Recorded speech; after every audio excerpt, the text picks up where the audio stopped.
ஸ்டொமக்ல கண்டிப்பா பசிக்கும். சாப்பிட்டே ஆகணும்னு இருக்கும். ஆனா என்ன ஃபுட் சாப்பிடணும் அப்படின்னு சொல்லி தெரியாமலே இருக்கோம்ல.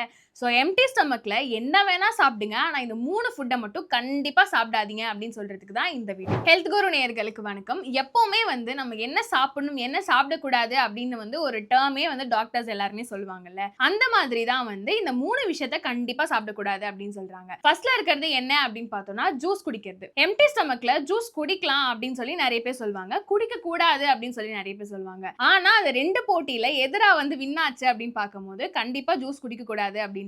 ஏன் அப்படின்னா ஜூஸ்ல வந்து ஃபைபர் கண்டென்ட் அப்படின்றது ரொம்ப கம்மியா தான் இருக்கும். அதாவது ஃப்ரூட் ஜூஸ்ல எல்லாத்துலயுமே வந்து ஃபைபர் கண்டென்ட் கம்மியா இருக்கும். ஆனா சுகர் கண்டென்ட் அதிகமா இருக்கும். எந்த ஃப்ரூட்ஸ் எடுத்துக்கிட்டாலுமே சுகர் கண்டென்ட் அப்படின்றதுக்கு குறையே இருக்காதுல்ல. மேங்கோல இருந்து வாட்டர்மெலான்ல இருந்து என்னதான் வெயிட் லாஸ் வெயிட் கெயின் அப்படின்னு சொல்லி நம்ம ஃப்ரூட்ஸை வந்து பிரிச்சாலுமே எல்லாத்துலயுமே கண்டிப்பா சுகர் கண்டென்ட் அப்படின்றது இருக்கு. அது என்னதான் நல்ல சுகர் கண்டென்ட்டா இருந்தாலுமே அதை வந்து நம்ம எம்ப்டி ஸ்டொமக்ல எடுக்கும் போது ஃப்ரக்டோஸ் அப்படின்னு சொல்லக்கூடிய ஒரு விஷயம் நம்ம பிளட்டை வந்து உறிஞ்சும் அப்படின்னு சொல்றாங்க.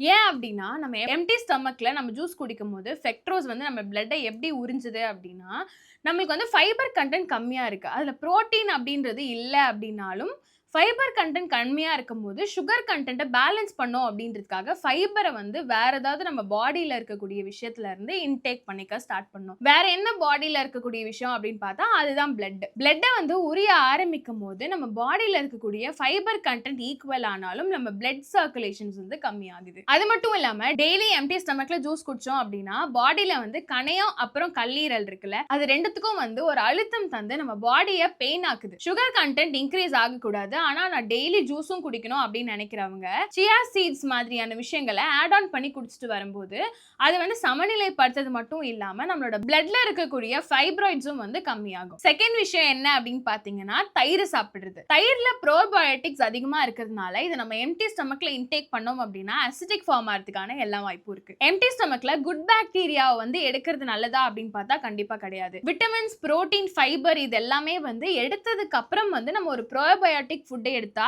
நல்லது. ஆனா வெறும் வயித்துல வெறும் கர்டோ இல்ல மோரோ குடிக்கும் போது அது வந்து ஆசிட் ஃபார்ம் ஆகுது. அந்த ஆசிட் வந்து நம்மளுக்கு கேஸாவோ இல்ல அசிடிட்டியாவோ ஃபார்ம் ஆகிறதுக்கான எல்லா வாய்ப்பும் இருக்கு. அதுக்காக கண்டிப்பா கர்ட் எடுத்துக்க கூடாதா, ஏன் நம்மளோட பாடிக்கு ப்ரோபயோட்டிக்ஸ் இருக்க கூடாதா அப்படின்னு கேட்டா கண்டிப்பா கிடையாது. டயட்டீஷியன்ஸோ இல்ல டாக்டர்ஸோ ஃபுட் கண்ட்ரோல் அப்படின்னு வரும்போது சொல்ற எல்லாமே என்னன்னா குட் பாக்டீரியாவை கண்டிப்பா உங்களோட உடம்புல வச்சுக்கோங்க.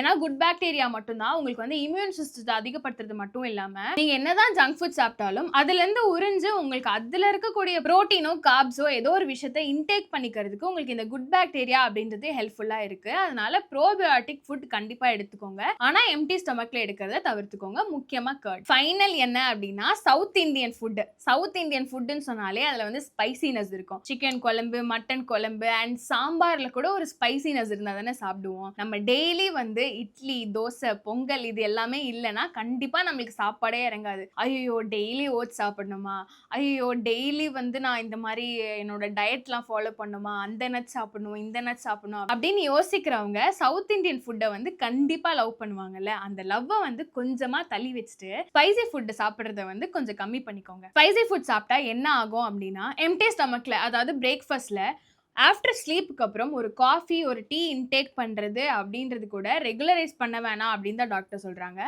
அதே மாதிரி ஃபுட்டையுமே வந்து அந்த மாதிரி ரெகுலரைஸ் பண்ணி டெய்லி இட்லி டெய்லி தோசை சாப்பிட வேணாம். அது கூட வந்து ஒரு சட்னியோ ஒரு சாம்பாரோ வச்சு தயவு செஞ்சு சாப்பிடாதீங்க அப்படின்னு சொல்கிறாங்க. ஏன் அப்படின்னா எம்ப்டி ஸ்டொமக்ல ஸ்பைசி ஃபுட்ஸை நம்ம இன்டேக் பண்ணும்போது இது வந்து ஸ்டொமக் ப்ளோட்டிங்க்கு ஹெல்ப் ஆகுது அண்ட் வயிறு எரிச்சல் அதாவது அசிடிட்டியை ஃபார்ம் ஆகுது. இது இன்டைஜஷன் தரது மட்டும் இல்லாம தொடர்ந்து ஸ்டொமக் பெயினையும் வந்து ஃப்ரீக்வெண்டா கொடுத்துட்டு வரும். ஏன் அப்படின்னா ஸ்டொமக் ப்ளோட்டிங் பத்தி நிறைய பேர் பேசிட்டே இருக்கோம். ஆனா சவுத் இந்தியன் ஃபுட்ல தான் நிறைய ஸ்டொமக் ப்ளோட்டிங் ஆகிறதுக்கு வாய்ப்பு இருக்கு அப்படின்னு சொல்றாங்க. ரைஸ், இட்லி, தோசை இது எல்லாமே வந்து எம்மியஸ்டான ஃபுட்டா இருந்தாலும் நம்மளோட ஹெல்த்துக்கு நல்லதா டெய்லி சாப்பிடும் போதுன்னு பார்த்தா கண்டிப்பா கிடையாது.